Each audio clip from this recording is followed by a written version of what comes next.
দর্শক, এই মুহূর্তে আমি আছি সুনামগঞ্জের দেখার হাওরে এবং এই হাওরে এসে বেশ কিছু সময় ধরে ঘুরে যেমনটি দেখলাম যে এখানকার কৃষকরা যেমনটি জানিয়েছেন যে এখানে তীব্র শ্রমিক সংকট এবং সেই শ্রমিক সংকট থাকার কারণে ক্যামেরা স্ক্রিনে দেখছেন যে একেবারে জলমগ্ন অবস্থায় রয়েছে জমির পাখা ধান এবং শ্রমিক সংকটের কারণে ফসলি জমিও কাটা যাচ্ছে না।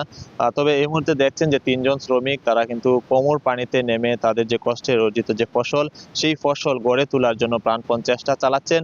যেহেতু আজকে সকাল থেকে বৈরী আবহাওয়া এবং একই সাথে কৃষকদের মনে একটি দুশ্চিন্তা রয়েছে যে বজ্রপাতের একটি আতঙ্ক, সেই আতঙ্ক নিয়েও কিন্তু তারা ফসলি জমি যে ধান আছে সেই জমির ধান তারা চেষ্টা করছেন কেটে গড়ে তোলার জন্য। তবে আপনাদেরকে যদি একটি তথ্য জানিয়ে রাখি যে সুনামগঞ্জে এখন পর্যন্ত 13,000-এরও বেশি হেক্টর ফসলি জমি জলাবদ্ধতায় প্রাথমিকভাবে আক্রান্ত হয়েছে এবং চূড়ান্তভাবে আরো 2,047 হেক্টর জমির ধান জলাবদ্ধতায় ক্ষতিগ্রস্ত হয়েছে।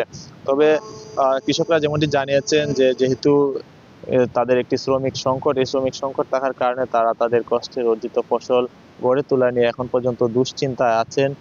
তারা তাদের যে পরিবার পরিজন আছে সেই পরিবার পরিজনের সদস্যদেরকে নিয়ে প্রাণপণ চেষ্টা চালাচ্ছেন হাওর থেকে জলমগ্ন অবস্থায় যে জমি আছে সেই জমি কেটে গড়ে তোলার জন্য।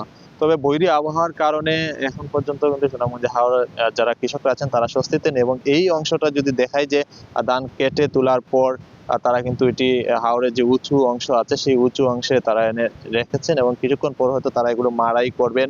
মাড়াই করার পর সেগুলো কিন্তু শুকানোর প্রক্রিয়ায় নেবেন এবং যেহেতু রোদ নেই সেই কারণে কিন্তু তারা এগুলো শুকাতে পারছেন না। গতকাল সুনামগঞ্জে রোদ ছিল এবং সেই রোদ থাকার কারণে কিছু ধান হয়তো তারা শুকিয়েছেন। তবে যেহেতু রোদ নেই এবং বৃষ্টির একটি সম্ভাবনা আছে এখন পর্যন্ত, সেই কারণে সুনামগঞ্জের কৃষকরা কিন্তু এখন পর্যন্ত দুশ্চিন্তায় আছেন।